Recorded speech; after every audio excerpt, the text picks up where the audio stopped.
لک الحمد یا اللہ والصلاة والسلام علیک یا سیدی یا رسول اللہ۔ ناظرین محترم، آج ہم قرآن فہمی کے سلسلے میں سورۃ العنکبوت کا رکوع برکوع خلاصہ آپ کی خدمت میں عرض کریں گے۔ سورۃ العنکبوت 20ویں اور 21ویں پارے کی سورت ہے۔ اس کے 4 رکوع 20ویں پارے میں ہیں اور 3 21ویں پارے میں۔ ٹوٹل 7 رکوع ہیں، 69 آیات ہیں۔ یہ قرآن مقدس کی 29ویں سورہ مبارکہ ہے اپنی موجودہ ترتیب کے اعتبار سے۔ مکی صورت ہے۔ اس میں آزمائشوں میں صبر و استقامت کا انعام یہ بتایا گیا ہے کہ بارگاہ خداوندی میں سرفرازی نصیب ہوتی ہے۔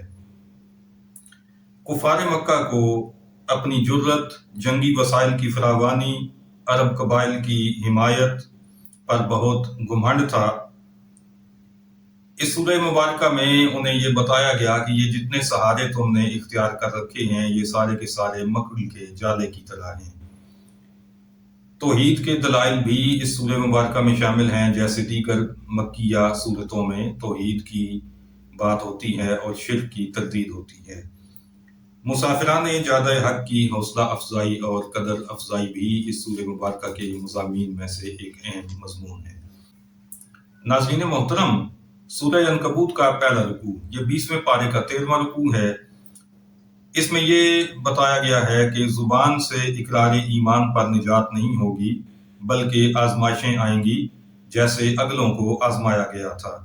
تو اللہ ضرور سچوں کو بھی دیکھے گا اور جھوٹوں کو بھی دیکھے گا، یعنی انہیں ظاہر کر دے گا سب کے سامنے۔ راہ خدا میں کوشش کرنے والا اپنے بھلے کے لیے کوشش کرتا ہے۔ اللہ سارے جہان سے بے پرواہ ہے، اسے کسی کی پرواہ نہیں ہے۔ جو بھلائی کرے گا اپنے لیے کرے گا اور جو برائی کرے گا وہ اپنے نقصان کے لیے کرے گا۔ والدین سے بھلائی کی تاکید کی گئی ہے، مگر یہ بھی ساتھ بتایا گیا ہے کہ اگر وہ شرک کے لیے مجبور کریں تو پھر ان کی بات نہ مانی جائے۔ اسی رکوع میں یہ بھی بتایا گیا ہے کہ اللہ اہل ایمان اور اہل نفاق کو ظاہر کر دے گا، ان کی پہچان کروا دے گا لوگوں کو۔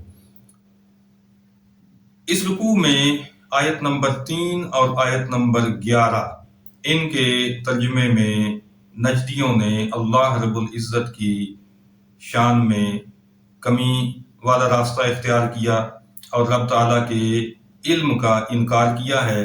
ڈسکرپشن میں آپ کو ہماری ویڈیو مل جائے گی جس میں ان دونوں آیات کے اردو تراجم کا تقابل پیش کیا گیا ہے۔ سورہ عنکبوت کا دوسرا رکوع 20ویں پارے کا 14واں رکوع ہے۔ حضرت سیدنا نوح علیہ السلام کا ذکر خیر ہے۔ آپ نے 950 سال قوم میں رہ کر دین حق کی تبلیغ کا فریضہ انجام دیا۔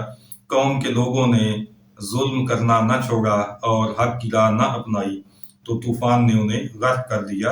اللہ تعالیٰ نے حضرت نوح علیہ السلام اور آپ کے ساتھ کشتی میں سوار ہونے والے اہل ایمان کو بچا لیا۔ حضرت سیدنا ابراہیم علیہ السلام نے بھی قوم کو اللہ کی عبادت کی طرف دعوت دی اور بت پرستی سے روکا۔ اس رکوع میں یہ بھی بتایا گیا کہ منکرین حق کا انجام یہ ہوگا کہ اللہ کے سوا کوئی ان کا کام بنانے والا بھی نہیں ہوگا اور کوئی ان کا مددگار بھی نہیں ہوگا۔ تیسرا رکوع ہے سورہ عنکبوت کا 20ویں پارے کا یہ 15واں رکوع ہے۔ اس میں اللہ رب العزت نے یہ ارشاد فرمایا ہے کہ میری آیتوں اور میرے ملنے کو نہ ماننے والوں کے لیے دردناک عذاب ہے۔ قوم نے حضرت ابراہیم علیہ السلام کے دلائل توحید سے عاجز آ کر اور کوئی جواب نہ پا کر آپ کو آگ میں ڈالا، مگر اللہ رب العزت نے آپ کو بچا لیا۔ حضرت ابراہیم علیہ السلام نے فرمایا کہ بتوں سے تمہاری دوستی دنیا تک ہے، پھر تم دونوں یعنی مشرکین بھی اور ان کے بت بھی ایک دوسرے پر لعنت کرو گے اور تمہارا کوئی مددگار نہیں ہوگا۔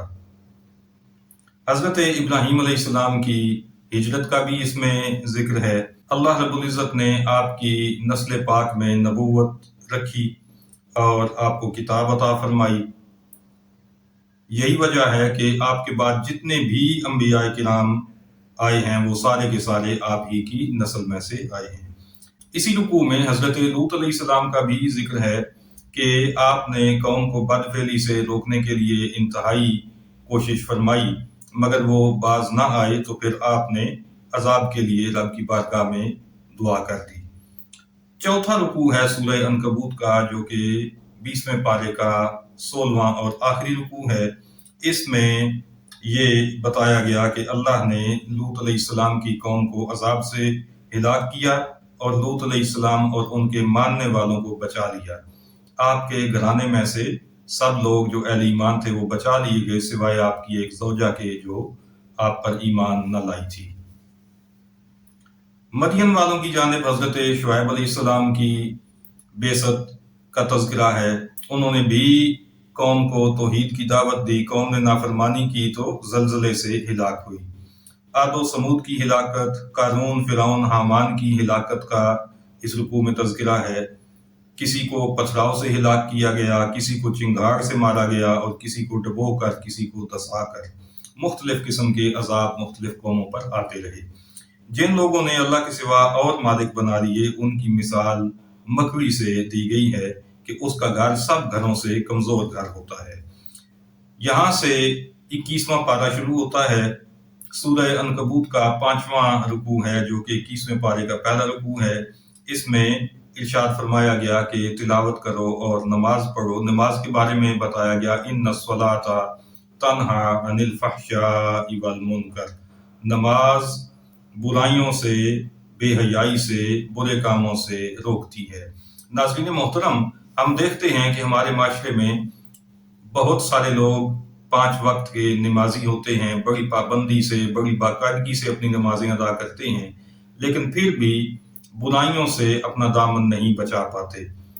فحش گوئی اور لڑائی جھگڑے، حسد، غیبت، چغل خوری، جھوٹ، کم تولنا، یہ ساری برائیاں ان کے اندر موجود رہتی ہیں اور نمازیں بھی باقاعدگی سے ادا کرتے چلے جاتے ہیں۔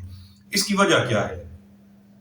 ناظرین محترم، اس کی بہت ساری وجوہات ہیں، جن میں سے ایک بڑی وجہ یہ بھی ہے کہ ہم نے کبھی نماز کے الفاظ کی درست ادائیگی پر بھی توجہ نہیں دی۔ نماز کی صحیح ادائیگی کے لیے تجوید کا سیکھنا ہر مسلمان پر فرض ہے۔ کم از کم اتنی تجوید سیکھ لینا ہر مسلمان پر فرض ہے کہ وہ ایک جیسی آوازوں والے حروف میں امتیاز کر سکے۔ اگر سین کی جگہ سواد پڑے گا، سواد کی جگہ سا پڑے گا، اسی طرح سے زے کی جگہ زوا پڑے گا، زال کی جگہ کچھ اور پڑے گا، تو الفاظ کے معنی بدل جائیں گے، اور جب الفاظ کے معنی ہی بدل گئے، مفہوم ہی بدل گیا، تو وہ نماز قبول کیسے ہوگی؟ جب نماز قبول ہی نہیں ہے تو پھر وہ برائیوں اور بے حیائی سے روکے گی کیسے؟ اس لیے ہمیں اس معاملے میں بہت توجہ دینے کی ضرورت ہے۔ نماز کے الفاظ کی درست ادائیگی سیکھنے کے لیے ہر مسلمان کو کوشاں رہنا چاہیے اور اپنے قریبی علماء کرام کے پاس حاضر ہو کر اپنی نمازیں درست کرنی چاہیے۔ اس کے ساتھ ساتھ ہر مسلمان پر یہ بھی فرض ہے کہ وہ نماز کے ارکان کو اچھے طریقے سے سیکھے۔ اسے معلوم ہونا چاہیے کہ نماز میں کون کون سی باتیں فرض ہیں، کون سی واجب ہیں، کون سی سنت ہیں اور کون سی مستحب ہیں، تاکہ اگر نماز میں کوئی غلطی ہو جائے تو اسے معلوم ہو کہ اس کو درست کیسے کرنا ہے۔ اگر فرض رہ گیا یا لیٹ ہو گیا تو اس کی درستی کیسے ہوگی، اگر واجب رہ گیا ہے تو اس کی درستگی کس طرح سے ہوگی، اور اگر کوئی سنت یا مستحب عمل ترک ہو جاتا ہے تو اس کا انجام کیا ہوگا۔ ان ساری چیزوں کو سیکھے بغیر نماز کی درست ادائیگی بالکل ناممکن ہے، اور یہی وجہ ہے کہ نمازوں میں ہمارے یہاں اثر نہیں آتا۔ اللہ تعالی ہمیں درست انداز میں نمازیں ادا کرنے کی توفیق عطا فرمائے، تاکہ ہماری نمازیں ہمیں بے حیائی اور برائی سے روکنے والی نمازیں بن جائیں۔ ناظرین محترم، ہم بات کر رہے تھے سورہ عنکبوت کے 5ویں رکوع کے حوالے سے۔ اس میں یہ حکم دیا گیا کہ کتابیوں سے ایسے انداز سے بات کرو، یعنی دلیل کے ساتھ ان کے ساتھ بات کی جائے اور انہیں دعوت حق دی جائے، مگر ظالموں پر سختی کرنے کا حکم دیا گیا۔